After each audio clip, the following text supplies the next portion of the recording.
ओम शांति। आज जो आध्यात्मिक रत्न, ज्ञान रत्न जिसका हम मनन करने वाले हैं, उसके द्वारा मना अव्यक्त मुरली के द्वारा बाबा ने आज जैसे धर्मराज का रूप धारण किया हुआ है और बहुत कड़ी कड़ी समझानियां और इशारे दिए हैं आज की मुरली में। जो फिर मतलब बाबा आज प्यार स्नेह से समझाने के मूड में नहीं है, जैसे कि धर्मराज बनकर सामने खड़े हैं और बता रहे हैं कि किस किस बात की तुम्हें क्या क्या सजा मिल सकती है और क्या करना है क्या नहीं करना है। तो इस तरह से आज की मुरली है। तो आज के रात्रि के क्लास में आप सभी सर्व प्राप्तियों के अधिकारी, बीती को बीती कर वर्तमान और भविष्य के हर संकल्प को श्रेष्ठ बनाने वाली और हर मना आत्माओं के कर्मों की कर्म कहानी को जानने वाली सभी आत्माओं का बहुत बहुत स्वागत है, स्वागत है, स्वागत है। तो आज की मुरली जो है उसका टाइटल है विकारी देह रूपी सांप से सारी कमाई खत्म। तो रिकॉर्डिंग ऑन नहीं हुआ अभी? जी ओके। हाँ हाँ। तो इस तरह से आज बाबा ने कड़ी इशारे समझानी और डांट सब कुछ दिया है आज की मुरली में। तो बड़ी सावधानी से मुरली सुननी है और बाबा जो कहना चाह रहे हैं आज की मुरली के द्वारा उसे अच्छे से समझना है, ताकि हम बाबा को कभी धर्मराज के रूप में मिले ही ना, है ना। तो बाबा को कभी हमको धर्मराज के रूप में मिलना ही नहीं है एक्चुअल में। फिर आज बाबा कहते हैं इस मुरली के द्वारा अपने आप को रियलाइज करना, यह है अंतिम कोर्स। तो सभी हम इस मार्ग में आने के बाद 7 डेज का कोर्स करते हैं, हाँ स्थूल रीति से करते हैं, लेकिन ये बिगनिंग है कि हमें अंदर से बहुत सारे कोर्सेस करने पड़ते हैं। तो सबसे लास्ट का कोर्स जो है, फिर हमारा सिलेबस जैसे कंप्लीट हो जाता है, वो है रियलाइज करना। स्वयं को रियलाइज करना, ज्ञान को रियलाइज करना, यह अंतिम कोर्स आज बाबा बता रहे हैं। और जिसने ये कोर्स किया अर्थात उसने अपने में बदलाव लाए, परिवर्तन लाया। तो बाबा यहाँ पर पूछ रहे हैं जो विश्व परिवर्तन के निमित्त आत्माएं आप हो, तो विश्व परिवर्तन के पहले क्या स्वयं में परिवर्तन हुआ, ऐसा अनुभव होता है? तो वो होना चाहिए। अगर रियलाइजेशन कोर्स किया है दैट मीन्स आपको अपने में परिवर्तन नोट होना चाहिए। फिर बाबा ने क्या किया कि कितने कहाँ तक कौन चेंज हुए हैं और चेंज होने के लिए क्या क्या करते रहते हैं। ऐसे बाप दादा ने सर्व बच्चों के रजिस्टर को चेक किया। फिर उसमें पाया कि 3 प्रकार की बातें बाबा 3 प्रकार की रिजल्ट बाबा ने उसमें देखी। एक तो है कईयों ने तो लज्जा और भय के कारण लिखी भी नहीं, लेकिन कोई लिखे ना लिखे, बाबा के पास हर बच्चे का रजिस्टर आदि से अंत तक का स्पष्ट रूप में है। तो समझदारी किसमें है कि हम बाबा को सब बता दे। अपनी कमी कमजोरी गलतियां सब तो करेंगे तभी तो परिवर्तन लाएंगे ना। तो परिवर्तन ये सबसे जब तक हम जाते नहीं हैं रियलाइज करके, फिर उसे परिवर्तन नहीं करते हैं, तब तक वो आएगा भी नहीं।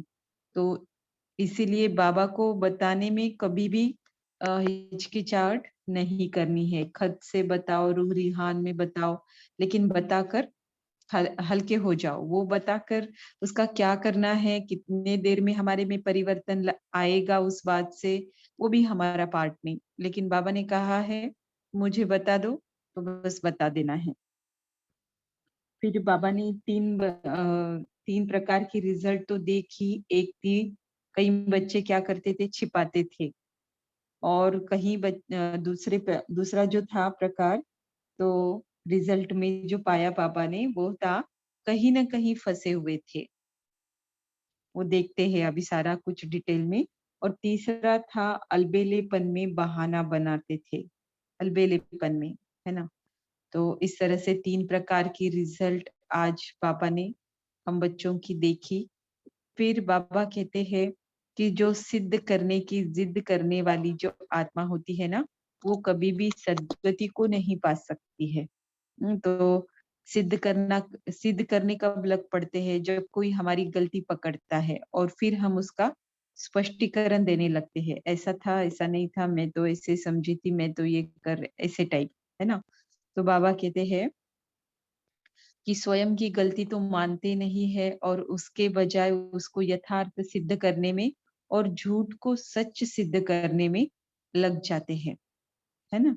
तो बाबा कहते हैं जहां पर सिद्ध करते हैं ना, तो सिद्ध करने वालों में जिद करने के संस्कार जरूर होते हैं। और जो आत्मा जिद करती है वो सदगति को नहीं पा सकती।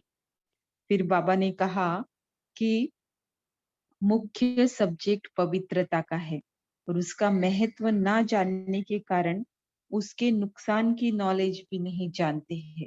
देखो आज बाबा ने क्या शब्द किया कि पवित्रता इतनी मतलब एक शब्द है, लेकिन वो इतनी गहन बात है कि उसको समझते नहीं है।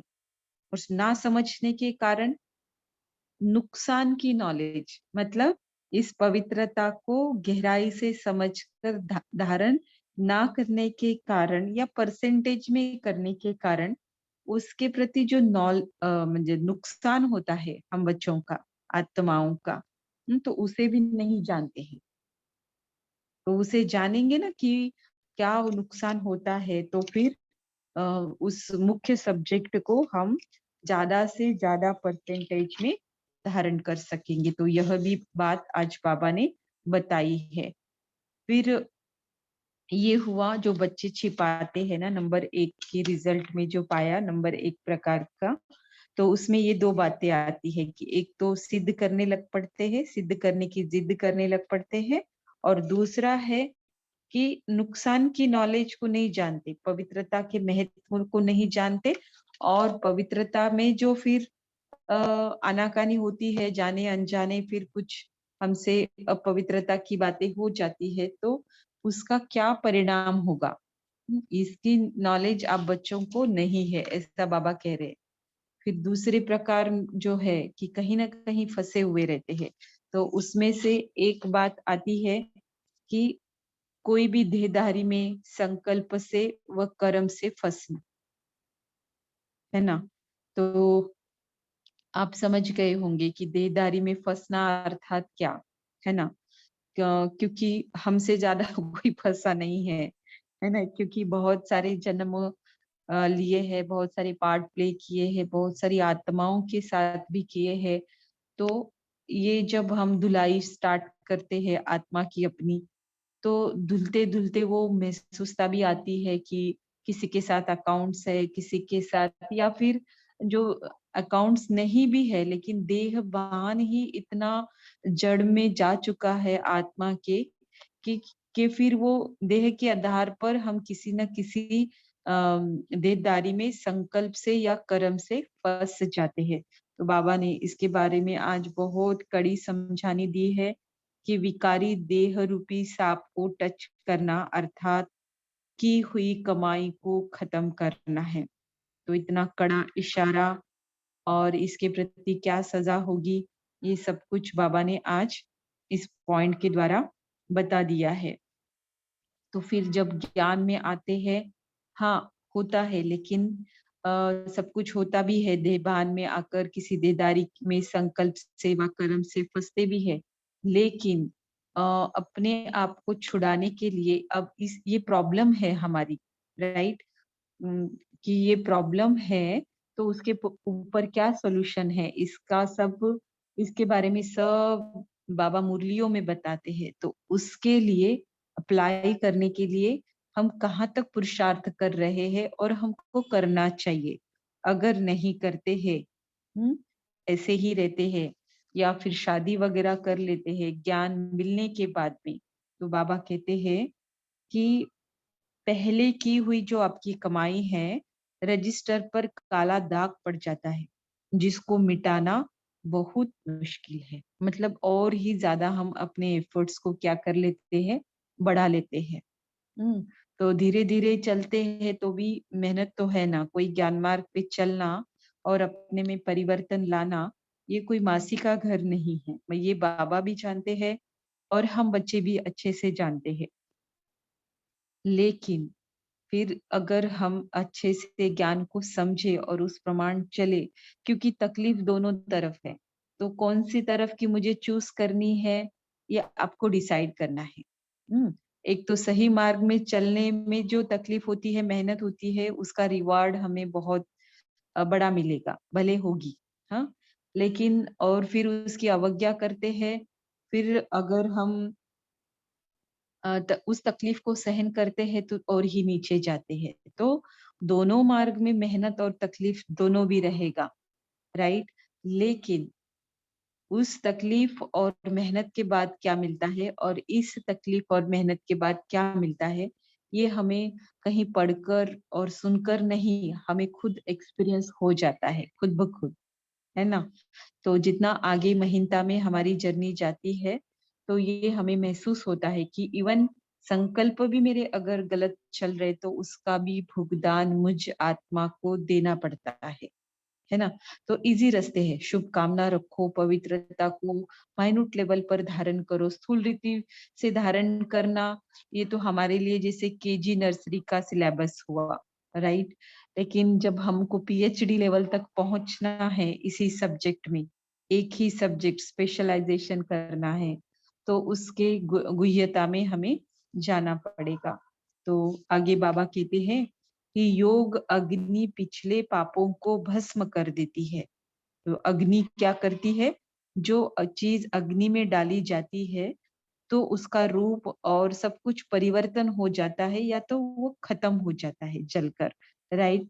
तो यहाँ पर जो हमारी आत्मा पर कट लगी हुई है, जो देह भान, देह अभिमान के वश होकर सारे विकर्मों का बोझा चढ़ा हुआ है, तो उसे परिवर्तन करने के लिए योग अग्नि काम में आती है। योग अग्नि ही सॉल्यूशन है।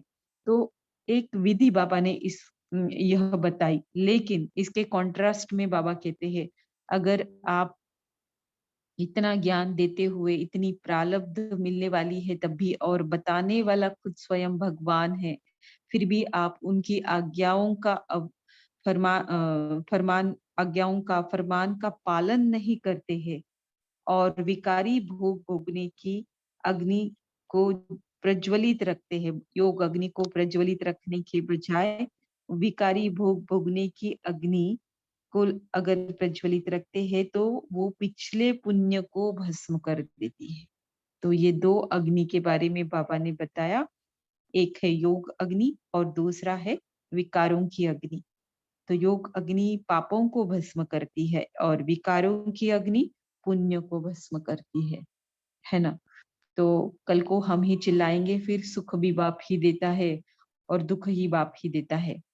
तो उस वक्त तो शायद वो सुन लेता होगा, जवाब नहीं देता होगा, लेकिन आज अभी आकर बाबा सभी स्पष्टता हमको दे रहे हैं। अगर तुम्हारे हिस्से में दुख आ रहा है, दर्द आ रहा, तकलीफ आ रही है, तो इसका रीजन सिर्फ और सिर्फ तुम हो। ये चतुर सुजान बाबा एक भी बच्चे की सिंपल सी सिंपल उल्हाना भी लेने वाला नहीं है, क्योंकि बता रहा है ना सब कुछ। तो आगे फिर बाबा कहते हैं, बार बार अवज्ञा अगर आप करते हो बच्चे, तो फिर उसका जो बोझ चढ़ता है ना आपके ऊपर, तो ऊंची स्थिति तक पहुंच नहीं सकेंगे। हाँ, स्वर्ग में आएंगे, है ना, लेकिन ऊंच पद नहीं पा सकेंगे। अर्थात यहाँ पर ऊंची स्थिति नहीं बनेगी, तो वहां कैसे उच्च पद मिलेगा ना। तो बाबा कहते हैं कि बार बार अवज्ञा नहीं करनी है। बाबा कोई एक दो बार अवज्ञा होने से सजा के अधिकारी नहीं बनाते हैं, क्योंकि बच्चे हैं ना, हम भी तो अपने बच्चों की पालना करते समय या छोटे बच्चों को अगर हम ट्रीट करते हैं तो उनकी एक दो गलती पर हम कभी भी उनको सजा या फिर इंस्ट्रक्शन या फिर डायरेक्शन नहीं देते हैं। बहुत प्यार से स्नेह से समझाने का ही स्वरूप रहता है, लेकिन वो मानता नहीं है या फिर बार बार वही गलतियां करता है, तो फिर जाकर हम कुछ और रास्ता अपनाने के बारे में सोचते हैं। तो बाबा भी यहाँ पर ऐसे ही बता रहे हैं कि बार बार अवज्ञा का बोझ चढ़ता है और वो नहीं फिर आपको ऊंची स्थिति तक पहुंचने देता है। तो अगर बाबा कहते हैं सारी नॉलेज इतनी स्पष्ट है, तो रियलाइजेशन का कोर्स आप पूरा नहीं करते हो, फिर फिर भी वैसी ही पहली वाली गलत बातों को क्या होता है, चलता है, इतना तो चलता ही है, सब करते हैं, ऐसे करके उस बात को चलाते हो, तो अपने जन्म जन्मांतर के श्रेष्ठ तकदीर को आप क्या करते हो, जलाते हो। कोई और नहीं जलाता है, खुद ही हम अपनी तकदीर को जलाते हैं। इसलिए बाबा कहते हैं लास्ट में, अब अपने आप को रियलाइज करो, अर्थात अंतिम रियलाइज कोर्स अब समाप्त करो। नहीं तो फिर क्या है, प्रेम स्वरूप जो मैं बनकर आया हूँ आप बच्चों के लिए, तो उसका उल्टा एडवांटेज नहीं उठाओ। होता है ना, कभी कभी बहुत लाड प्यार कर रहा है हमारा कोई, तो गलत फायदा भी लेते हैं, क्योंकि देखो सब करते हैं। बाबा जो मुरली में बातें लाते हैं ना, तो हम सब करते हैं, ऐसा नहीं कि मैं नहीं करती या कोई और आत्मा नहीं करती, सब करते हैं। लेकिन फिर करते थे में ये बदलना चाहिए, और क्या करना है इसकी तरफ हमारा इंटरनल टर्न होना चाहिए, राइट। नहीं तो फिर बाबा कहते हैं अंतिम महाकाल रूप के आगे एक भूल का 1000 गुना पश्चाताप करना पड़ेगा। मतलब बाबा उस समय स्नेह प्यार का स्वयं का रूप छोड़ देंगे, धर्मराज के रूप में हमें दिखाई पड़ेंगे। तो धर्मराज को पूरी कोई प्लेस नहीं है यहीं पर। जब हम सजाओं का अनुभव करते हैं, कोई अवज्ञा करते हैं, आज्ञा का उल्लंघन करते हैं, फरमान को पालन नहीं करते हैं, तो उसके प्रति हमारे हिस्से में किसी न किसी रूप में भोगना पहुंच जाती है, और वही सजा है, और वही धर्मराज की सजा है, और कोई अलग नहीं है। तो यह खाने से भी हम प्योर बनते हैं, लेकिन जब बाबा प्यार स्नेह से समझा रहे, उसी वक्त अगर हम स्नेह प्यार से समझकर अपने में चेंजेस लाते हैं, हाँ, तो फिर हमको ये वाली सजाएं नहीं भोगनी पड़ेगी, ना ही पश्चाताप करना पड़ेगा। डिफिकल्ट जरूर है, लेकिन मुश्किल जरूर है, लेकिन असंभव नहीं है। तो इस बात को समझते हुए आज की मुरली को बहुत ही ध्यान से और सीरियस होकर सुनना है ना। तो चलते हैं। अभी सबसे पहले बाबा बता रहे हैं, या मतलब अपने आप को रियलाइज करना यह है अंतिम कोर्स। बाप दादा सब बच्चों को देख रहे हैं कि हर एक ने यहाँ आने पर कोर्स किया है ना। कोर्स के बाद फिर रिवाइज कोर्स चला, रिवाइज के बाद अब अंतिम कोर्स है रियलाइजेशन कोर्स।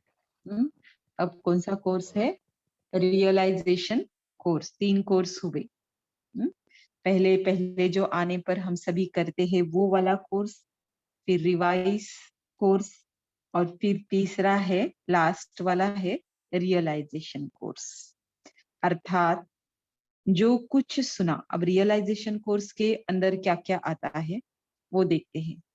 पहले 7 डेज का कोर्स आता है, फिर जो मुरलियां हम सुनते हैं बाबा की, अव्यक्त मुरलियां सुनते हैं, साकार मुरलियां सुनते हैं, तो ये सारी बातें रिवाइज कोर्स के अंदर आती है।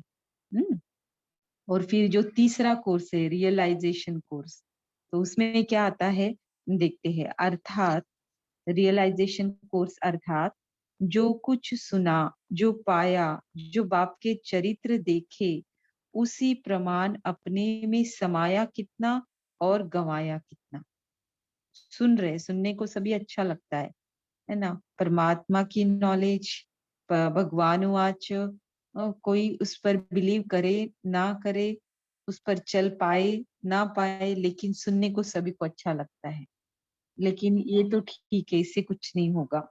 सिर्फ सुनने वाले बने या स्वयं संपन्न बने, समर्थ बने या सिर्फ अन्य श्रेष्ठ आत्माओं व बाप दादा के गुणगान करने वाले बने। क्या बने देखो, सिर्फ सुनने वाले बने या स्वयं संपन्न बने, समर्थ बने या सिर्फ अन्य आत्माओं व बाप दादा के गुणगान करने वाले बने। हाँ बाबा तो ऐसा है, बाबा तो ऐसा है, बाबा के बारे में क्या कहे, या फिर फलानी फलानी जो श्रेष्ठ आत्माएं हैं, उनके ही सिर्फ गुणगान करते, वो ना बहुत अच्छा कोर्स कराते, वो ना बहुत अच्छी क्लास कराते, वो ना बस। हम्म अरे वो सब कराते हैं, लेकिन फिर आपको भी तो करना है, आपको मना तो नहीं किया है बाबा ने, है ना। उनका रियलाइजेशन कोर्स हुआ सो वो कर रहे हैं, और आपको भी रियलाइजेशन कोर्स करना है। ज्ञान स्वरूप, याद स्वरूप, दिव्य गुण स्वरूप और सदा सेवाधारी स्वरूप बने, या इन सबके सिर्फ सुमिरन वाले बने। स्वरूप मतलब धारण, रियलाइजेशन कोर्स कंप्लीट, है ना। तो बाबा कहते हैं कि सिर्फ ऐसे बनना है करके सुमिरन ही कर रहे हैं, या फिर स्वरूप बन चुके हैं। फिर देखो क्या कहते हैं, ज्ञान तो बहुत ऊंचा है, योग बड़ा श्रेष्ठ है, दिव्य गुण धारण करना आवश्यक है, और सेवा करना मुझ ब्राह्मण का फर्ज है। ये सारी नॉलेज है, ये समझ भी है। ऐसा सिर्फ सुमिरन करते हो या स्वरूप भी बने हो।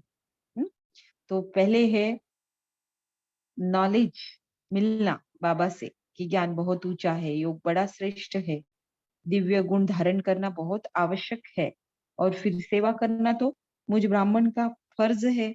मैं ब्राह्मण बना किस लिए हूँ, सेवा करने के लिए तो बना हूँ।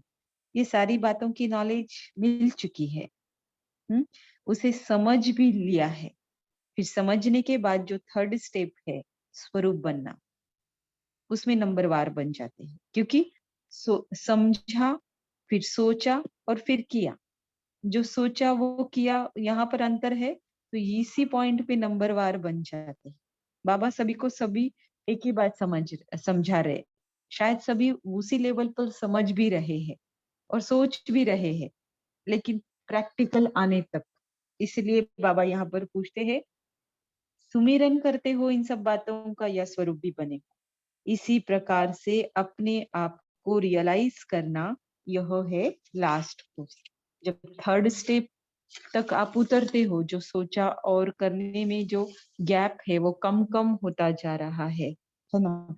मतलब 10 बातें सोचते हो तो उसमें से 5-6 कर ही लेते हो, फिर और आपका प्रयास निरंतर जारी है तो 8-9 तक पहुंच ही जाते हो, है ना।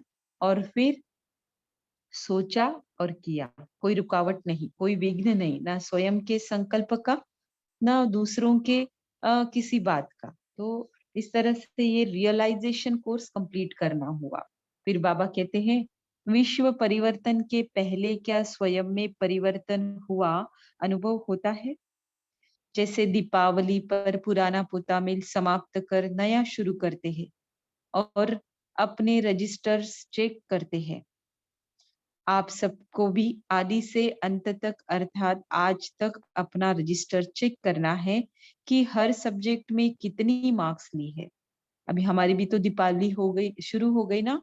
हमारी दीपावली अगले संगम तक रहेगी, राइट। जब टिमटिमाता रहा आत्मा रूपी दीपक, एकदम टिमटिमाता रहा, बुझता नहीं है, लेकिन उसकी ज्योति जो है एकदम कम हो जाती है, टिमटिमाती हो जाती है। तब फिर से बाबा हमें चुनते हैं और हम ज्ञान योग का द्रुत डाल के हमारी दीपावली आरंभ हो जाती है। तो दीपावली पर क्यों करते हैं? पोता मिल समाप्त करते हैं पुराना और नया शुरू करते हैं। तो ये क्यों करते हैं? हम आत्माओं ने किया ना, सूक्ष्म में किया। जो जो बातें हमने सूक्ष्म में की, दुनिया उसे स्थूल रीति से करती रहती है। उसमें ही खुश होती है कि हमने परंपरा से जो रीति विधि चली आई है वो कर रहे हैं, उसी में वो खुश रहते हैं। लेकिन वास्तव में सूक्ष्म रीति से अगर हम ये बात करते हैं, तो जो करेगा वो समझेगा और पाएगा। तो बाबा कहते हैं, आपको भी रजिस्टर अपना जब से हम ज्ञान में आए हैं और अब तक चेक करना है कि हर सब्जेक्ट में मैंने कितने मार्क्स ली है। समय के प्रमाण जबकि मंजिल सामने दिखाई दे रही है। डबल लक्ष्य स्पष्ट है। कौन सा है डबल लक्ष्य? एक तो वर्तमान संगम युगी फरिश्तेपन का लक्ष्य और भविष्य देवता स्वरूप का लक्ष्य। ये दोनों भी तो मुझे आत्मा को बनना है ना। जैसे बोलने के लिए 5 स्वरूप बोलते हैं, है ना? लेकिन जब ब्राह्मण से देवता बनते हैं तो उसमें का जो वर्ण है वो वर्ण नहीं कहलाता, लेकिन फरिश्ता जो बनते हैं वही देवता बनते हैं। कैसे? पूजनीय, है ना? तो इसीलिए सभी देवताओं की पूजा नहीं होती है, आपने देखा होगा, क्योंकि फरिश्ते बनने वाले थोड़े हैं और थोड़ों में हम सभी है ना? तो इस तरह से अपने आप को पॉजिटिव रखना है और पॉजिटिव वे में ही पुरुषार्थ में आगे बढ़ते रहना है। बाबा ने तो ऐसे कहा है, पता नहीं मेरा होगा कि नहीं। अरे क्यों नहीं होगा, हुआ ही पड़ा है। तो बाबा कहते हैं, समय की प्रमाण मंजिल स्पष्ट है। मंजिल सामने दिखाई दे रही है, डबल लक्ष्य है। एक तो मुझे वर्तमान समय ब्राह्मण से फरिश्ता बनना है और फिर भविष्य में मुझे देवता बनना है। तो ये 2 लक्ष्य स्पष्ट है। जैसे लक्ष्य स्पष्ट है, वैसे लक्षण स्पष्ट दिखाई देते हैं, तो देने चाहिए ना। ऐसे ही मन में ठान लेके पहली वाली ही बातें करते रहेंगे तो फिर नहीं होगा, है ना? विश्व परिवर्तन के पहले क्या स्वयं में परिवर्तन हुआ अनुभव होता? ऐसी चेकिंग की है? तो डेफिनेटली हम सभी जो अव्यक्त मूल्य की स्टडी करते हैं ना, और जैसे एक होता है ना, सोसाइटी भी जब बनाते हैं तो कैसे बनाते हैं, एक कैटेगरी वाइज बनाते हैं, एक हायर क्लास, मिडिल क्लास, फिर लोअर मिडिल क्लास, है ना? सोसाइटी का नाम भी ऐसे देते हैं। तो वैसे ही क्लास जो होती है ना, जैसे ज्ञान मार्ग में भी ये सेल्फ स्टडी की क्लास। सेल्फ स्टडी मतलब क्या है? एक एक समझ की लेवल आ चुकी है, जिस कारण फिर आगे की कोर्स के लिए, आगे की पढ़ाई के लिए आत्मा लग चुकी है।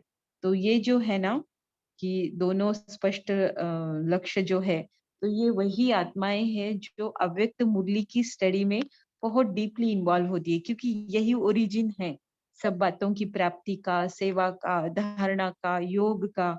यही ओरिजिन है। चारों सब्जेक्ट में एकदम हाई स्कोर करना है तो यही एक ऑप्शन है एक्चुअली, है ना? और वो सभी हम कर रहे हैं। तो ऐसी किसी के मन में डाउट नहीं रखना है, राइट? ये बाबा कहते हैं ऐसी चेकिंग की है, जो फिर चारों सब्जेक्ट में आपने कितने जरूर ही पहले साल से अब तक में बहुत अच्छे अच्छे मार्क्स स्कोर किए हैं, राइट? फिर बाबा कहते हैं, बाप दादा ने सर्व बच्चों के रजिस्टर चेक किए। बाप दादा ने सर्व बच्चों के रजिस्टर चेक किए तो क्या देखा? जिन्होंने अपनी कर्म कहानी लिखी, उनकी रिजल्ट भी देखी। किसी ने लिख दी है, मतलब कईयों ने लिखी है। तो क्या देखा? कई आत्मा ने भय और लज्जा के वश लिखी ही नहीं। ऐसे कर्म कर लेते हैं जो खुद खुद को ही क्या लगता है, भय भी लगता है और लज्जा भी लगती है। कर्म ऐसे कर बैठते हैं। कोई बात नहीं, क्योंकि हमारे पिता है ना, कैसे भी कर्म किए हैं, यहीं पर हमको सल्वेशन मिलने वाली है सभी बातों से। लेकिन आप जाए तो सही, आप बताए तो सही। लेकिन बाप दादा के पास लिखी नहीं है ना, तो बाबा कहते हैं बाप दादा के पास निराकारी और साकारी बाप के रूप में हर बच्चे का रजिस्टर आदि से अंत तक का स्पष्ट है। माना ब्रह्मा बाबा के पास भी है और शिव बाबा के पास भी है। क्योंकि साकार में जब शिव बाबा के पास होता है तो ब्रह्मा बाबा भी तो देखते ही होंगे, है ना? तो लेकिन वो साल्वेशन नहीं दिला सकते, राइट? तो जानते सब कुछ है, इसको तो कोई मिटा नहीं सकता। अब तक के रजिस्टर के रिजल्ट में विशेष 3 प्रकार की रिजल्ट है। एक है छिपाना, दूसरा है कहीं न कहीं फँसना और तीसरा है अलबेलेपन में बहाना बनाना।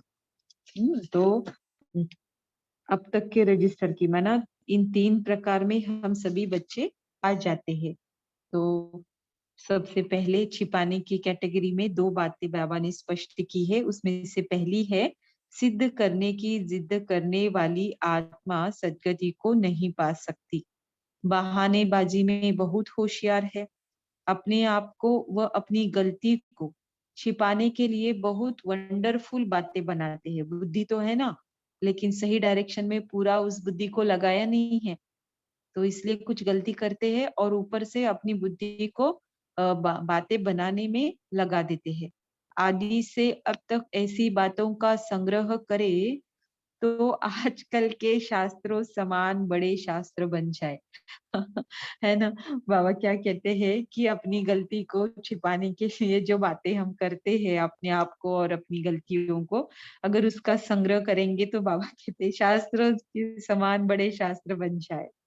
अपनी गलती को गलती मानने के बजाय उसे यथार्थ सिद्ध करने में व झूठ को सच सिद्ध करने में आजकल के आजकल के काले कोट वाले वकीलों के समान है। वो वकील क्या करते हैं, है ना? झूठ को सच, सच को झूठ साबित करने में लगे हुए थे। कलयुग की हालत है ना? तो माया से लड़ने के बजाय ऐसे केस लड़ने में बहुत होशियार है। लड़ना है लेकिन कहाँ पर? माया से लड़ना है। तो बुद्धि की डायरेक्शन वहां नहीं लगती है तो यहाँ, क्योंकि यहाँ आसान है ना लगाना, वहां पर मुश्किल है। तो जल्दी चूज कर क्या कर लेते हैं हम, जो सहज है। लेकिन सहज का फल भी कैसा मिलेगा? हम्म क्वालिटी नहीं रहेगी, मिलेगा ही नहीं, उल्टा सजा के भागीदार बनेंगे।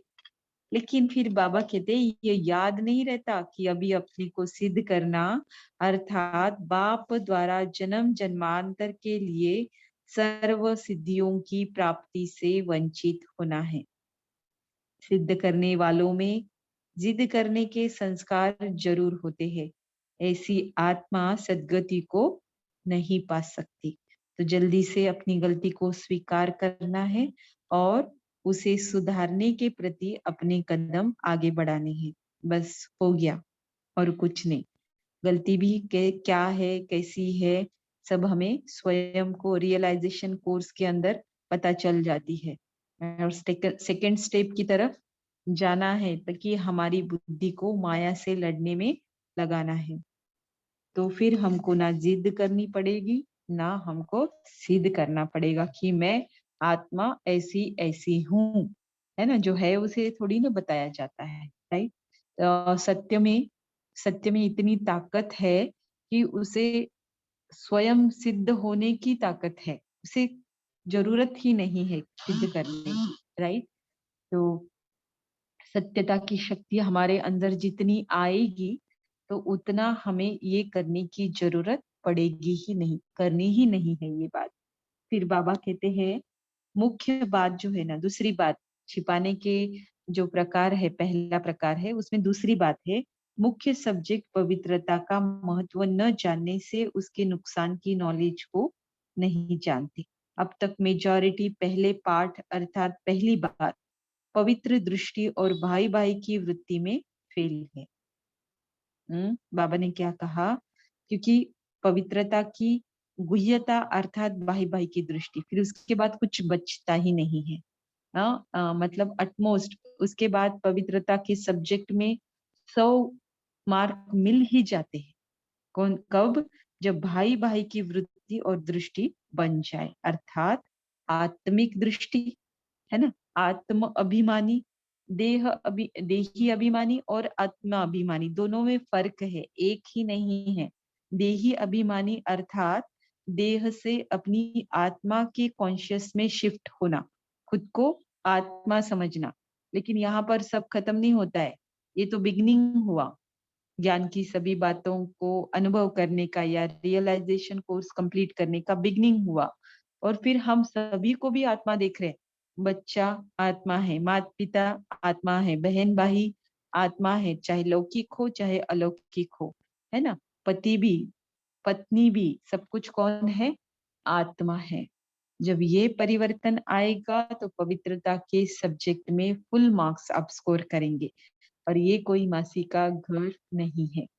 इसके साथ अच्छा है, उसके साथ बहन भाई है, उसके साथ बहन भाई है, लेकिन कहीं ना कहीं गाड़ी अटक जाती है, तो वो नहीं अटकनी चाहिए। तब जाके कहेंगे पवित्र दृष्टि और भाई भाई की वृत्ति में पास हो गए। अब तक इस पहले पहले फरमान पर चलने वाले फरमान बरदार बहुत थोड़े हैं।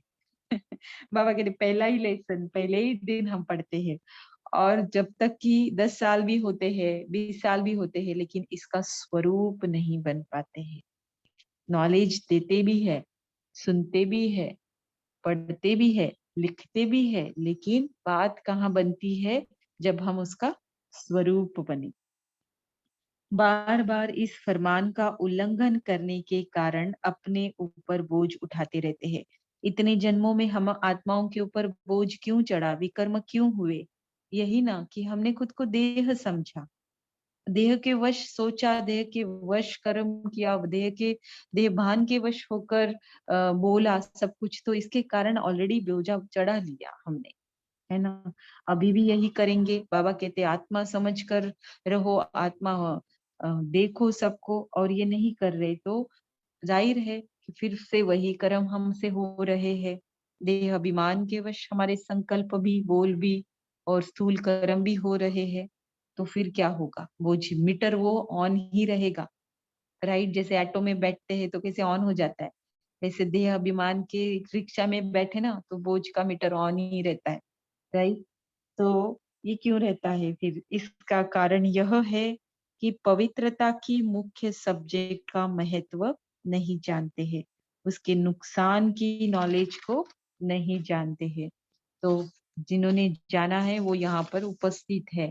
अव्यक्त मुरली की स्टडी अपने कॉन्शियस को शुद्ध बनाने के लिए, आत्म अभिमानी, देही अभिमानी बनाने के लिए बहुत मदद करता है ना। नाम ही इसका क्या है? अव्यक्त, है, देहभान से परे। तो नाम ही ऐसी मुरलियां है, तो इसकी स्टडी करने से क्या बनेंगे? यही बनेंगे ना। अभी फिर बाबा कहते हैं जो कहीं ना कहीं हम फंस पड़ते हैं ना, दूसरा प्रकार बताया था बाबा ने रिजल्ट में, रजिस्टर क्या, रजिस्टर देखकर जो रिजल्ट बताया था उसमें दूसरी कैटेगरी का बताया कि विकारी देह रूपी सांप को टच करना, अर्थात की हुई कमाई को खत्म करना है। कोई भी देहधारी में संकल्प से व कर्म से फंसना, इस विकारी देह रूपी सांप को टच करना, अर्थात अपनी की हुई कमाई, अब तक की कमाई को खत्म करना है।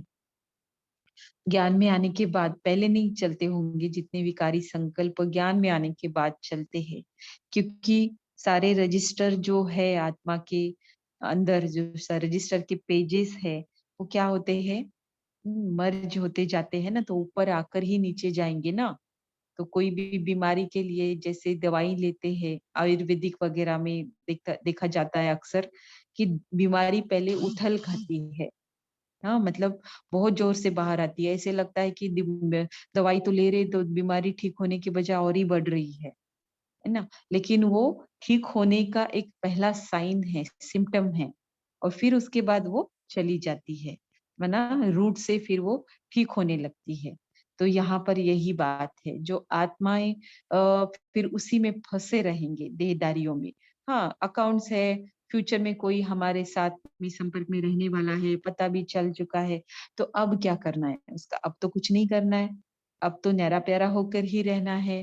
स्वयं को भी आत्मा समझ, उसको भी आत्मा ही देखना है, तभी जाके उच्च पद के अधिकारी बनेंगे। नहीं तो साथ में तो रहेंगे लेकिन दास दासी बन के रहना पड़ेगा। राजा रानी, महाराजा महारानी या रॉयल फैमिली में आना है तो ये धारणा करनी पड़े, महीनता से करनी पड़े, राइट। तो बाबा कहते हैं कमाई जमा करेंगे ना तभी तो मीटर मतलब जो हमारा स्टोरेज है, तो आरंभ से जितनी कमाई की है तो ऊंच पद से ही खुलेगी ना, है ना? नहीं तो फिर क्या होगा? त्रेता के अंत में राजाई मिलेगी। क्या करेंगे फिर उतनी पुरानी दुनिया में राजाई लेने से? तो कलयुगी आत्माएं भी तो कई सारी अभी राजाई में है ना, मतलब साधन सुविधाओं से संपन्न है। हाँ, आंतरिक और बाह्य भी, क्योंकि लेट आई है तो ऐसी डूबती हुई दुनिया में राजाई लेकर क्या करेंगे? तो इसीलिए बाबा कहते हैं चाहे कितना भी ज्ञान का अनुभव हो, ये जो कमाई खत्म करने की बात है ना, तो उसको बाबा बता रहे हैं चाहे कितना भी ज्ञान का अनुभव हो या याद द्वारा शक्तियों की प्राप्ति का अनुभव किया हो या तन मन धन से सेवा की हो, लेकिन सर्व प्राप्तियां इस देह रूपी सांप को टच करने से इस सांप के विष के कारण जैसे विष मनुष्य को खत्म कर देता है, वैसे ही यह सांप भी अर्थात देह में फंसने का विष सारी कमाई को खत्म कर देता है। हम्म। पहले की हुई कमाई के रजिस्टर पर काला दाग पड़ जाता है, जिसको मिटाना बहुत मुश्किल है। स्वयं भगवान कहता है, एक तो वो ऐसी बातें बताता है ना, ऑलरेडी मुश्किल ही होता है सहजता से जो बताते हैं वो भी मुश्किल ही होती है, राइट। लेकिन स्वयं भगवान ही जिस बात को मुश्किल कहता है तो फिर हम क्या सोचे और उसके बारे में क्या कहें, राइट। ये समझने की बात है। तो इस तरह से इसकी महीनता में आज बाबा लेकर गए। तो कई सारी धारणाएं हैं जो सेंटरों पर की जाती है, समर्पित भाई बहनें करते हैं, तो हम गृहस्थी भी कर सकते हैं और करना चाहिए। तब जाके फिर वो अंतर जो है गृहस्थियों का और फिर समर्पित भाई बहनों का, वो किसी न किसी हद तक मिट जाएगा। मतलब समर्पित है मतलब क्या है कि मन बुद्धि से समर्पित की यहाँ पर मैं बात कर रही हूँ। ऐसे नहीं कि सारे ही गृहस्थी मतलब कम है और समर्पित भाई बहनें ही उनकी ऊंची स्टेज है, ना ना, ऐसे नहीं मैं यहाँ पर कह रही हूँ। तो अल्टीमेटली ये जो बात आज बाबा ने बताई तो उसका पालन तो उनसे बाबा कराते हैं ना। तो हमें भी गृहस्थ व्यवहार में रहते हुए चाहे कोई भी संबंध हो हमारा, किसी भी संपर्क वाली आत्मा से आत्माओं के साथ में हम रहते हैं, जैसे पति पत्नी के रिलेशन में रहते हैं, माँ बेटे के रिलेशन में रहते हैं, तो ऐसे सब में भी ये बात हमें ध्यान में रखनी है, राइट। क्योंकि उच्च कमाई करनी है और करानी भी है। तो इससे ज्यादा खुलकर हम पब्लिकली अभी सब कुछ हमारी क्लास चला रहे, तो इससे ज्यादा नहीं बोल सकते, तो आप समझ जाइए कि मैं क्या कह रही हूँ, है ना। तो क्योंकि फिर ये दाग जो पड़ जाते हैं ना, तो फिर मिटाना बहुत मुश्किल है, अर्थात फिर हम अपने भाग्य की लकीर को लकीर लगा देते हैं। फिर अभी बाबा बताते दूसरी बात इसी में ही कि योग अग्नि पिछले पापों को भस्म कर देती है और विकारी भोग भोगने की अग्नि पिछले पुण्य को भस्म कर देती है। इसको साधारण बात नहीं समझना, यह पांचवी मंजिल से गिरने की बात है ना। जिसने इस बात को अचीव किया उसको हंसी ही आती है, मतलब साधारण सी बात लगने लगती है ना। जब तक अचीवमेंट नहीं है तब तक तो ये बात पढ़ने में भी नहीं आती है एक्चुअली, है ना। क्योंकि जब जिस बात की समझ हमारी आ जाती है या फिर हमें करनी होती है वही बातें हमारे सामने आ जाती है ना। तब तक पढ़ के भी ना पढ़े जैसे जैसे धुल जाता है बुद्धि से, है ना। तो बाबा कहते हैं कि साधारण बात नहीं समझना, जैसे ऊपर से गिरते हैं वैसी बात है ये। पांचवी मंजिल से क्या होता है गिरने के बाद? हड्डी पसली एक हो जाती है ना। मरते भी नहीं और जिंदा रहते हैं तो मरने के जैसे दर्द को सहना पड़ता है, राइट। तो यहाँ पर भी यही बात होती है। कई बच्चे अब तक अलबेलेपन के संस्कार वश इस बात को कड़ी भूल व पाप कर्म नहीं समझते हैं। वर्णन भी ऐसा साधारण रूप में करते हैं कि मेरे से 4-5 बार ये हो गया, आगे नहीं करूंगा। है ना, ऐसा बोलते हैं, लेकिन वो 4-5 बार में ही क्या-क्या हो गया देखो। वर्णन करते समय भी पश्चाताप का रूप नहीं होता, जैसे साधारण समाचार सुना रहे हैं। अंदर में लक्ष्य रहता है कि यह तो होता ही है, मंजिल तो बहुत ऊँची है, अब भी यह कैसे होगा? हुँ? तो ध्यान रखना है। फिर बाबा कहते हैं सावधानी दे रहे हैं, इशारा दे रहे हैं। फिर न सज़ा देते समय बाबा पूछेगा नहीं कि दूँ कि नहीं सज़ा करके, सीधा सज़ा के भागीदार बना देगा। बार-बार अवज्ञा के बोझ से ऊँची स्थिति तक पहुँच नहीं सकेंगे। फिर बार-बार बाबा से ऐसे सज़ाओं की डाँट खाएँगे, धर्मराज के रूप में उसे मिलते रहेंगे, तो स्थिति कहाँ बनेगी? नहीं बनेगी। और हमारा लक्ष्य ही है स्थिति बनाना, अव्यक्त स्थिति, फरिश्ता बनना। या वहां तक फिर हमें ऐसी बातें जाने नहीं देखी। देखो कोई ना कोई बातों का त्याग करना ही पड़ेगा। कोई ना कोई इन द सेंस जिसका करना है उसी का तो बाबा कराते हैं ना। भगवान है ना, जब कहते हैं कि इस बात का त्याग करो बच्चे, तो त्याग करना चाहिए क्योंकि उसके बदले में वो बहुत कुछ दे रहा है ना। वो नहीं समझता है, वो महसूस नहीं करते, उसकी प्राप्ति को अनुभव नहीं करते, इसीलिए फिर ऐसी गलतियां होती रहती है। तो महसूस ना भी करे, हम्म, अनुभव ना भी करे, लेकिन बताने वाला कौन है भाई, उसके ऊपर तो ध्यान दे ही सकते ना कि अलमाइटी अथॉरिटी की नॉलेज है, उसका डायरेक्शन है, वह बता रहा है ना। तो फिर और इसमें संकल्प चलाने की कोई बात नहीं है ना। तो जिनको भी को होस्ट बनाया है, अगर किसी का माइक ऑन दिखता है तो आप तो अपने आप से बंद किया करें, ठीक है, ताकि फिर डिस्टर्ब ना हो, क्लास की लिंक ना टूटे। फिर बाबा कहते हैं कि बताया कि अवज्ञा के बोझ से हम ऊंची स्थिति तक पहुंच नहीं सकेंगे, लेकिन फिर भी आज ऐसे पापात्मा ज्ञान की ग्लानि कराने वालों को बाप दादा वार्निंग देते हैं। क्या कहा शब्द बाबा ने? वार्निंग देते हैं कि आज से भी इस गलती को कड़ी भूल समझकर यदि मिटाया नहीं तो बहुत कड़ी सजा के अधिकारी बनेंगे। वाह!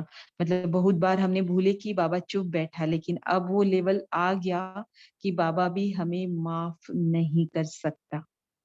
इसीलिए लास्ट टाइम हमें वार्निंग दे रहे हैं। बार-बार अवज्ञा के बोझ से ऊंची स्थिति तक पहुंच नहीं सकेंगे। प्राप्ति करने वालों की लाइन के बजाय पश्चाताप करने वालों की लाइन में खड़े होंगे। तो देखो, दोनों लाइनें होंगी। एक तो प्राप्ति करने वालों की और दूसरी है पश्चाताप करने वालों की। कौन सी लाइन में जाना है? जैसे होता है ना, कहीं पर टिकट निकालने के लिए लाइनें लगी हुई है, 2-3 लाइनें हैं, तो एक लाइन में जहाँ पर छोटी है हम फटाक से लग जाते हैं। मुंबई में ट्रेन की टिकट निकालते समय ये नज़ारा हमेशा हम खुद भी करते थे। बहुत कम बार गए ट्रेन से, लेकिन खुद भी करते थे और औरों को भी ऐसे ही करते देखा, है ना? तो 2 लाइनें होती है जहाँ पर हमें जल्दी टिकट मिलेगी या जल्दी आगे बढ़ने वाली है, उसी लाइन में हम लग जाते हैं। तो यहाँ पर भी 2 लाइनें हैं। कौन सी लाइन में जाने के बाद क्या मिलेगा, ये खुद डिसाइड करके अपने आप को उस लाइन में खड़ा करना है। प्राप्ति करने वालों की जय जयकार होगी और अवज्ञा करने वालों के नयन और मुख हाय हाय का आवाज निकालेंगे। हुँ, शायद देखो आजकल क्या रिवाज निकला है, हमारे विद्यालय में एक-दूसरे को मिलते हैं, तो रिस्पेक्ट देना लेना तो ओम शांति से हम स्टार्ट करते हैं, है ना? और बाकी दुनिया में हेलो और हाय हाय करते हैं, तो हाय हाय करने की ही उनकी जैसे अम, बारी आई हुई है या फिर उस लाइन में खड़े हैं, राइट? सर्व प्राप्ति करने वाले ब्राह्मण ऐसी आत्माओं को कुल कलंक की लाइन में देखेंगे। अपने किए हुए विकर्मों का कालापन चेहरे से स्पष्ट दिखाई देगा। तो ऐसे ऐसे मतलब ये मुरली जैसे ये पॉइंट्स हमारे लिए है ही नहीं। इसलिए अब से यह विकराल भूल अर्थात बड़ी से बड़ी भूल समझकर कि अभी ही अपनी पिछली भूलों का पश्चाताप दिल से करके बाप से स्पष्ट कर अपना बोझ मिटाओ। तो बाबा के सामने पश्चाताप करो, बाबा को बता दो और फुल स्टॉप। फिर उसे एप्लीकेशन में नहीं लाना है। अपने आप को कड़ी सजा दो ताकि आगे की सजाओं से भी छूट जाए। कितना भी आपका मन कर रहा है कोई फलानी बात करने का और जो बाबा कहते हैं मत करो, कितना भी मन कर रहा है, तो थोड़ा सा अपने आप से डिटैच होके कुछ समय के लिए कि उस बात को नहीं करना है। अपने देखो अपना मन भी तो अपना बच्चा है ना, उस बच्चे के लिए हम कितना करते हैं ना, कितनी उसकी गलतियों को अनदेखा करते, उसे स्नेह प्यार बनाए रखते हैं, स्नेह प्यार से ही हम समझाते रहते हैं। तो हमारा मन को भी हमको ऐसे करने को आना चाहिए। मन भी क्या है, हमारा बच्चा ही है, एक ऑर्गन है, सबटल ऑर्गन है, लेकिन वो हमारा बच्चे की तरह ही है। डेली डेली हम उसको वैसा ही बताएंगे ना स्नेह और प्यार से कि तुमको यही करना है, ये नहीं करना है, नहीं करना है ज्यादा बताओ ही नहीं, सिर्फ क्या करना है यही बताओ। एक्सेप्टेंस नहीं होता है नहीं करने का, है ना। तो यही बताओ कि मुझे क्या करना है, मुझे क्या करना है, मुझे यही करना है, मुझे यही करना है बस।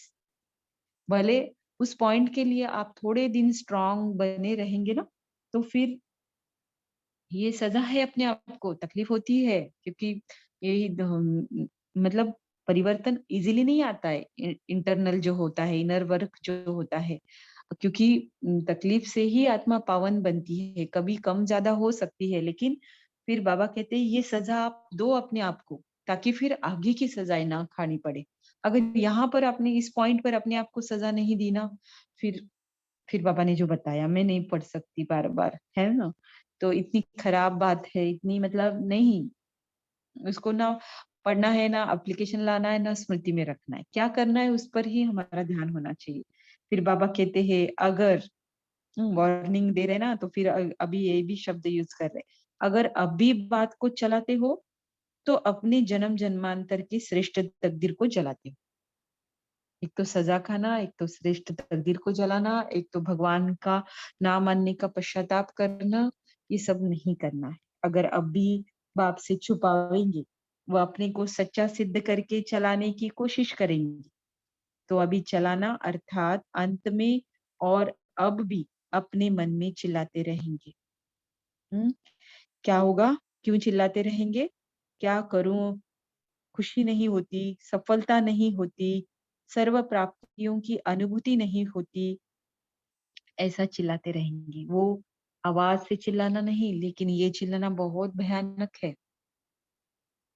तो क्यों अपने आप को सजाओं के भागीदार बनाना है।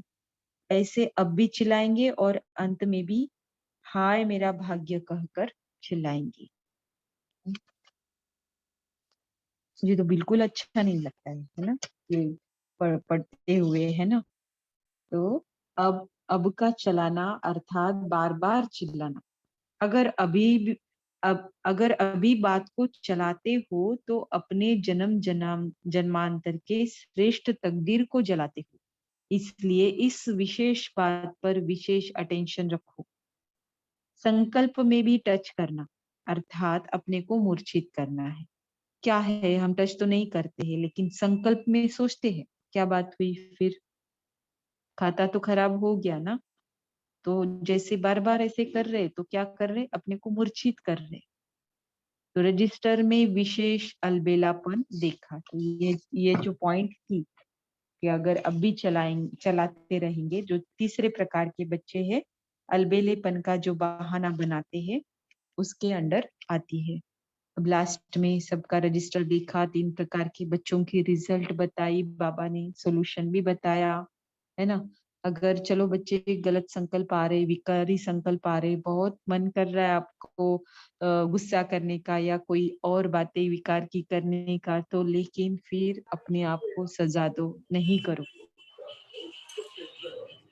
फिर बाबा कहते हैं कि अब अपने आप को रियलाइज करो अर्थात अंतिम रियलाइजेशन कोर्स समाप्त करो।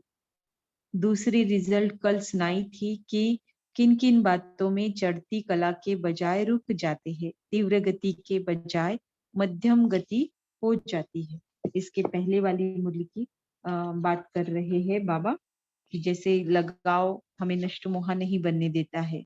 इसके कारण फिर हमारे पुरुषार्थ की गति क्या हो जाती है, तीव्र गति के बजाय मध्यम हो जाती है। चढ़ती कला चढ़ती कला के बजाय ठहरती कला में चले जाते हैं। तो यह है मेजॉरिटी का रिजल्ट। इसलिए अब अपने आप को अच्छी तरह हर प्रकार से हर सब्जेक्ट में चेक करो, सर्व मर्यादाओं को, बाप के फरमानों को और श्रेष्ठ मत को कहाँ तक प्रैक्टिकल में लाया है, उसको चेक करो। साथ साथ मधुबन महायज्ञ में सदा काल के लिए अंतिम आहुति डालो। समझा? अभी बाप के प्रेम स्वरूप का उल्टा एडवांटेज नहीं उठाओ, नहीं तो अंतिम महाकाल रूप के आगे एक भूल का 1000 गुना पश्चाताप करना पड़ेगा।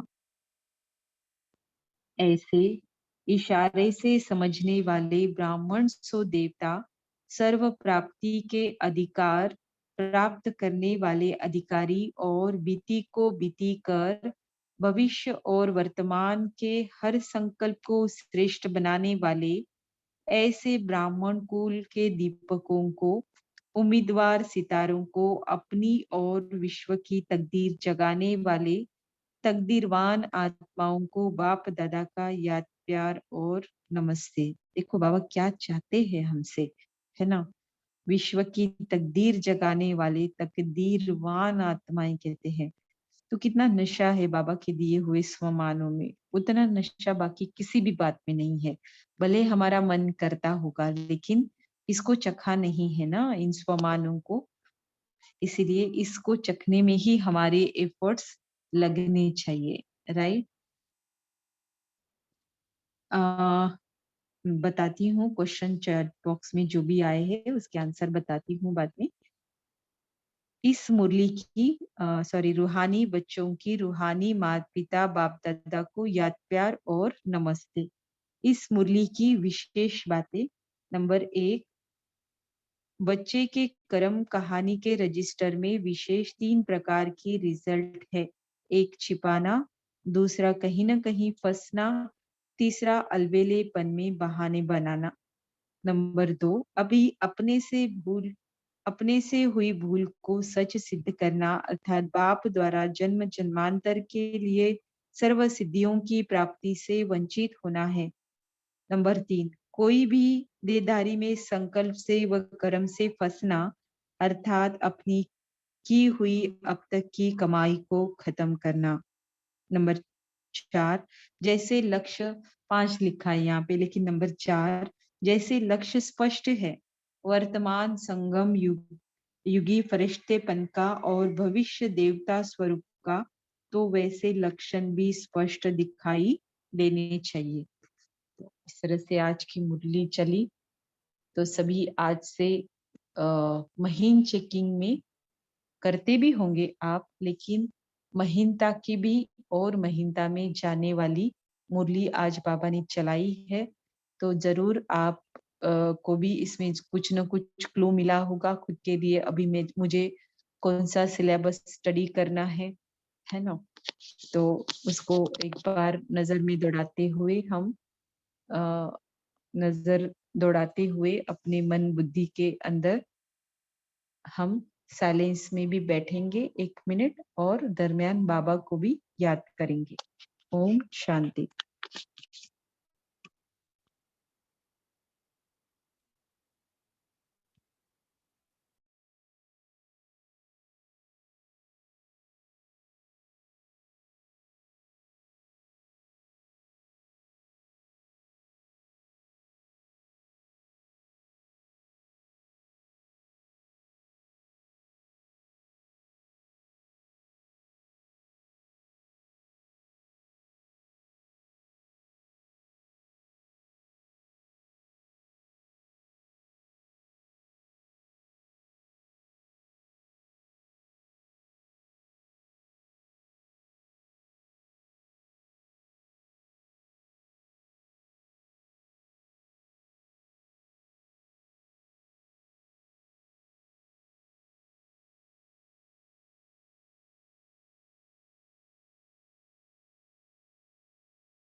ओम शांति।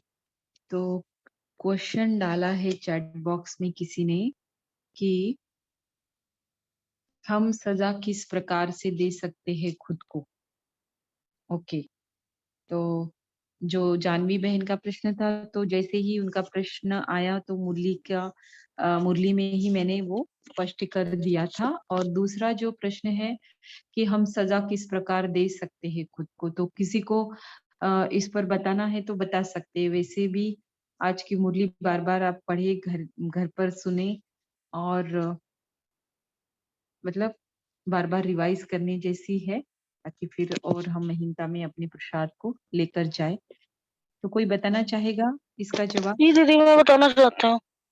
बोलिए। दीदी, अपने आप को सबसे बड़ी सजा देना तो खुद को श्रीवश से दूर करना, ये भी अपने आप में एक सबसे बड़ी सजा होगी। और उसके बाद में हम जितना जितना श्रीमत पे ना चल के उससे दूर भागते जाते हैं ना, तो हमें और वो तरह-तरह के विकार और वो सारी चीज़ें आती रहती हैं कि मैं ये भी कर लूँ, ये भी हासिल कर लूँ, वो भी पालूँ, ये भी पालूँ, ये भी मेरा, वो भी मेरा। और यही हमें इस चीज़ का पता नहीं चलता। फिर आगे चल के ना एक अजीब-सी तड़प-सी होती है। आत्मा को ये लगता है कि मैंने ये क्या करा? मुझे ऐसा नहीं करना चाहिए था। और मतलब छटपटाहट सी कैसे मैं करूँ, अपने आप को सँभालूँ, क्या करूँ? तो यही है जो जाने-अनजाने अपने आप को सबसे बड़ी सज़ा देने के बराबर होती है। ओम शांति। जी, कहने का भावार्थ ये है इस मुरली में जो बाबा ने कहा कि अपने आप को कड़ी सजा दो, और ताकि फिर आप आगे की सजाओं से बच सके।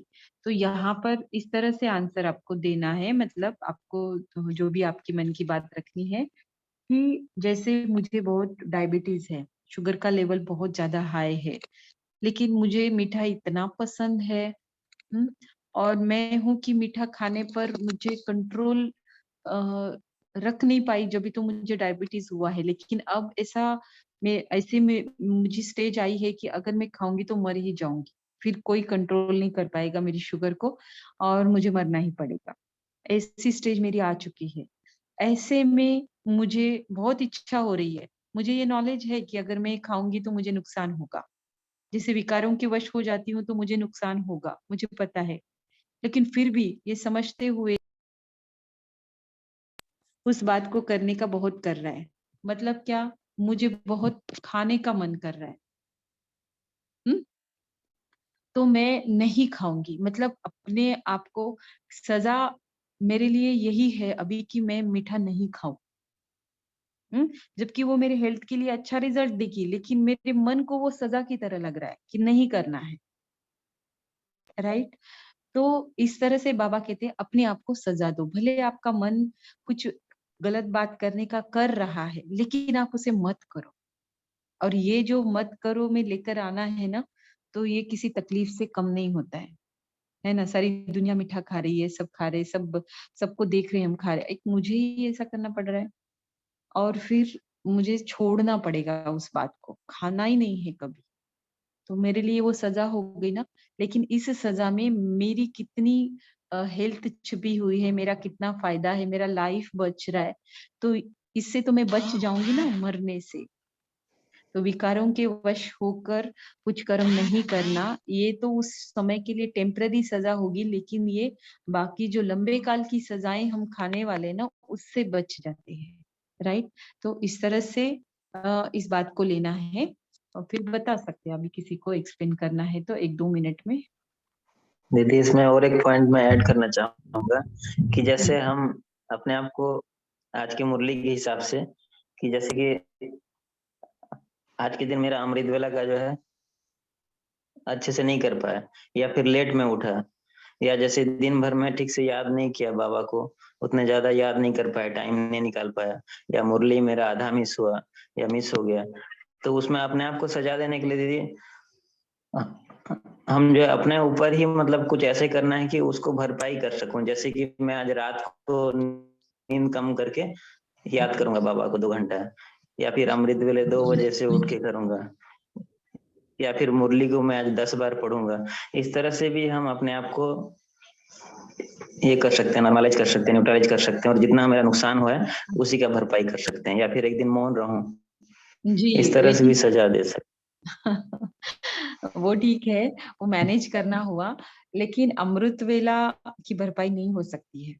कुछ कुछ बाबा की बातें है जिसका पालन करना है, उसको कोई ऑप्शन नहीं है, उसकी भरपाई नहीं होती है। तो हाँ चलो, किसी कारणवश छूट गया, लेकिन आगे के लिए ना छूटे, इसके लिए हमें प्रयास करना चाहिए। लेकिन भरपाई नहीं हो सकती है, जो दिन गया वो गया।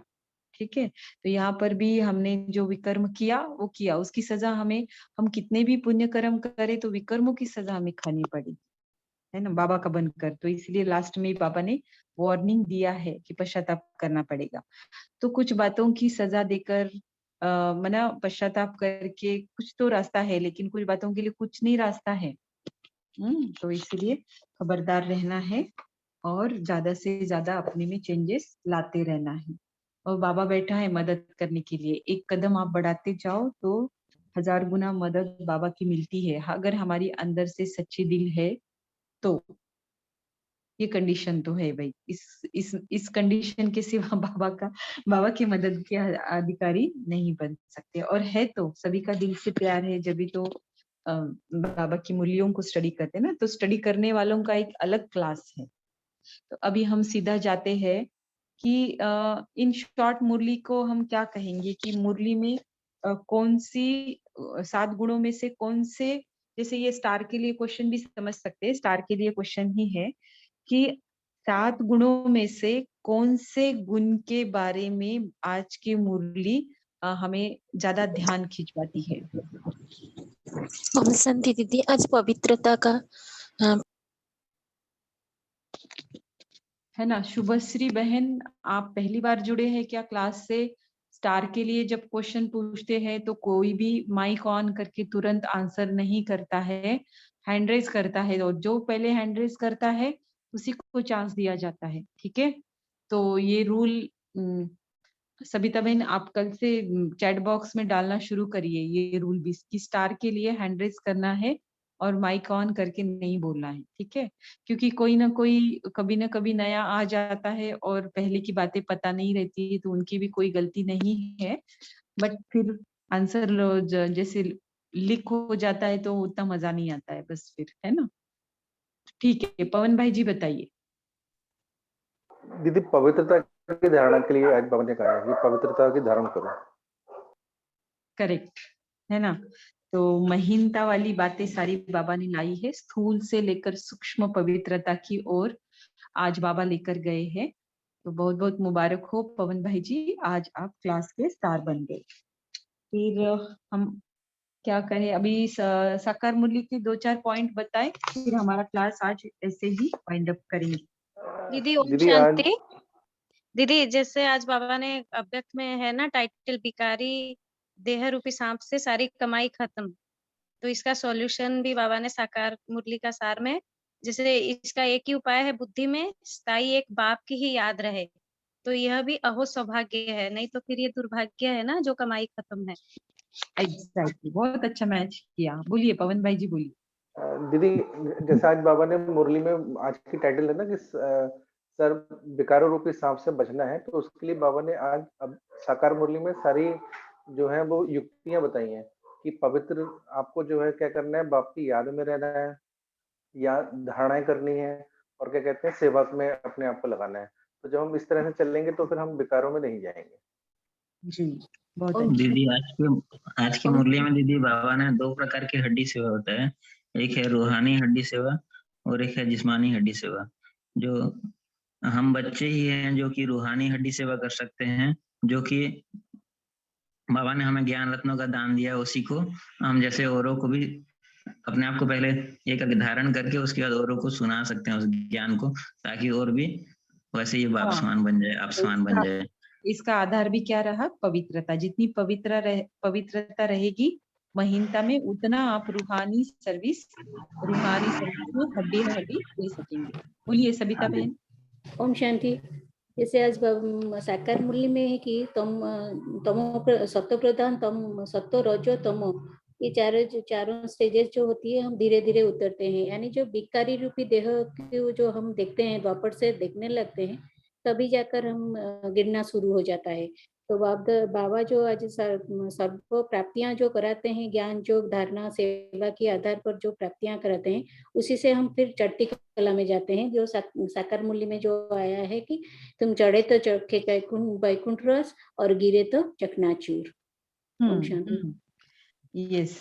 और इसके हाँ लिए दीदी, साकार ओम मूल्य में, हाँ बोलिए, कौन कौन बोलिए। हाँ दीदी, साकार सो निराकार का भी दोनों मुरलियों में बताया है बाबा ने। वरदान में बताया ना, साकार सो निराकार, इस मंत्र की स्मृति से सेवा का पाठ बजाने वाले रूहानी सेवादारी। और अव्यक्त मुरली में बाबा ने बताया कि बाप दादा के पास निराकारी और साकारी बाप के रूप में हर बच्चे का रजिस्टर आदि से आज तक स्पष्ट है। तो साकार और निराकार का दोनों मुरलियों में बताया है। जी जी, बहुत अच्छा। और जो विकारी देह रूपी सांप से हमारी जो कमाई खत्म होती है ना, उसके लिए एक सॉल्यूशन बताया साकार मुरली में। बहुत सारे हैं, लेकिन कोई एक एज अ सॉल्यूशन के तौर पर बता सकते हैं। जो मेन 5 पॉइंट्स रहती है उसमें ही है ये। स्लोगन में जो है कि साखी बनकर हर हाँ। खेल को देखने वाले ही साखी दृष्टा बन रहे हैं। जैसे बाबा सबसे बड़ा साखी दृष्टा है कि वो साखी होकर सब खेल को जब देख रहे हैं, तो बाबा Yes. भी बोल रहे हैं कि तुम भी साखी होकर हर खेल को देखो। पवित्रता जो महीनता की जर्नी है, तो उसमें सबसे पहला स्टेप है साक्षी दृष्टा बन जाना, अटैचमेंट से डिटैचमेंट में आ जाना, राइट। तो ये हमें पवित्रता को बढ़ाने में बहुत मदद करता है, या वाइस वर्सा। ये करने से पवित्रता बढ़ती है। दीदी, और बाबा पवित्रता साकार मूल्य में बोल रहे हैं कि बस मुझे याद करो, पवित्र बनो। बहुत अच्छा है ना। तो आज की मुरली ना मुझे पूछने का मन नहीं कर रहा था, अव्यक्त मुरली, और देखो कि समय भी नहीं रहा, है ना। तो ऐसे कुछ किसी को समझ में नहीं आई, ऐसा हुआ नहीं होगा। काफी डीपली नहीं दीदी, बहुत डीपली समझ में आया, लेकिन इतनी सारी बातें जो है तो सर जैसे भारी भारी सा लग रहा था। अच्छा किया आपने कुछ क्वेश्चन नहीं किया। हाँ, क्योंकि फिर मतलब रेमेडी पर हमको काम करना है ना। प्रॉब्लम्स है अपनी अपनी, सबको पता है ना। तो हमको तो सॉल्यूशन का पार्ट बनना है, तो भारी नहीं बनना है, और अच्छे से उसको और महीनता में लेकर जाना है, और कर दीदी, आज सकते के हैं। मुरली को तो ऐसे मन करता है कि बार बार रिवाइज किया जाए, 4-5 हाँ, बार कम से कम पढ़ा जाए उसको, पढ़ा जाए। हाँ, तो ये तो भी सेल्फ पूरा स्टडी पॉइंट भी। है। हाँ। नहीं, एक्चुअली हम सब जानते हैं, सब कुछ जानते हैं, लेकिन जैसे एक बीच बीच में बाबा रिमाइंडर देते हैं ना, ये रिमाइंडर का काम करेगा अभी। हाँ, है ना। तो इसीलिए एक बात बतानी थी कि यूट्यूब का अभी तक पूरा सेटलिंग चल रहा था, तो मैंने क्लास में उसका जिक्र नहीं किया, सिर्फ ग्रुप में ही डाला था। तो अपने ग्रुप का यूट्यूब चैनल भी सक्सेसफुली ओपन हुआ है, और जैसे आज की मुरली में रिकॉर्ड करके ग्रुप में पोस्ट करती थी, तो अभी सीधा यूट्यूब पर ही वो अपलोड होती रहेगी। तो जो अभी से क्लास ज्वाइन कर रहे हैं, उनको अगर पीछे की 74 से रिकॉर्डिंग हम पोस्ट कर रहे हैं अपने ग्रुप में, तो उसको ज्यादा से ज्यादा स्प्रेड भी करिए, सब्सक्राइब भी करिए, और सुनते भी रहिए, क्योंकि अव्यक्त मुरलियां एक ऐसा खजाना है जो कोई एक बार सुनी है और फिर हम सेकेंड राउंड लगा रहे, तो नुकसान नहीं है। तो हमको जैसे साकार मुरलियां अभी जैसे कमांड आ गई है, बार बार सुनते, डेली सुनते, तो अव्यक्त वाणियों का भी ऐसा हो तो हमें हमारी पुरुषार्थ में एक चमक आ जाएगी। तो उसको बार बार सुनने के लिए ये जो चैनल निकाला है, तो उसका आप जरूर जरूर लाभ लीजिए, और जितनों को बता सकते हैं बताइए, क्योंकि ये भी एक सेवा है। आपको अच्छे अनुभव हो रहे तो मुझे भी अच्छे हो रहे हैं, और सबको भी अच्छे अनुभव हो, इसके लिए हम इसका प्रसार अपने अपने लेवल पर जरूर करें, अत्यंत सहजता से। ऐसे कोई हट से या जिद से नहीं, लेकिन सहजता से कर सकते हैं, और अपने ग्रुप में भी उनको ऐड करवा सकते हैं, और बस चैनल भी सब्सक्राइब करने के लिए बोल सकते हैं। ठीक है, क्योंकि सभी का जो यहाँ पर मैंने देखा है कि सभी जो पॉइंट्स शेयर करते हैं, मनन करके बोलते हैं, सभी का बहुत मोटिवेटिंग रहता है, और एक स्थिति है यहाँ पर उपस्थित सभी आत्माओं की, ये प्रतीत होता है, आप सुनकर देखना। तो जाहिर है कि सभी को पुरुषार्थ में उमंग उत्साह में लाने के लिए हमारा चैनल जरूर जरूर महत्वपूर्ण भूमिका निभाएगा, जिसमें हम सभी का भाग्य बनेगा, सभी को दुआएं प्राप्त होगी और इस तरह से हम सभी मिलकर इन सेवाओं को स्प्रेड करेंगे, आगे बढ़ाएंगे और वृद्धि करेंगे। ठीक है, ऐसे आप सभी को रिक्वेस्ट भी करती हूँ और बस और कुछ नहीं, और सब आप खुद ही करेंगे। जो फिर सेवाएं तो कोई एक दो बताई जाती है, तो उससे आगे के लिए हमें स्वयं ही संकल्प आते हैं और उस तरह से हम करते भी है और करनी भी है। तो आप सभी का कॉल से आप सभी का कॉल से जुड़ने के लिए बहुत बहुत धन्यवाद और शुक्रिया। बाप दादा का भी धन्यवाद और शुक्रिया। कल हम आगे की मुरली के लिए मिलेंगे और वेडनेसडे को ही इस बार रिवीजन हम करेंगे, क्योंकि थर्सडे को बाबा आ रहे हैं, तो उस दिन हमारी क्लास नहीं रहेगी। तो वेडनेसडे को मुरली का रिवीजन हमारा हो जाएगा। तो इस तरह से आज की मुरली सभी फिर से स्टडी करिएगा और हमारी क्लास भी जब अपलोड हो जाएगी तब जरूर जरूर फिर से सुनिएगा। ओम शांति। शुभ रात्रि, शुभ अमृत वेला।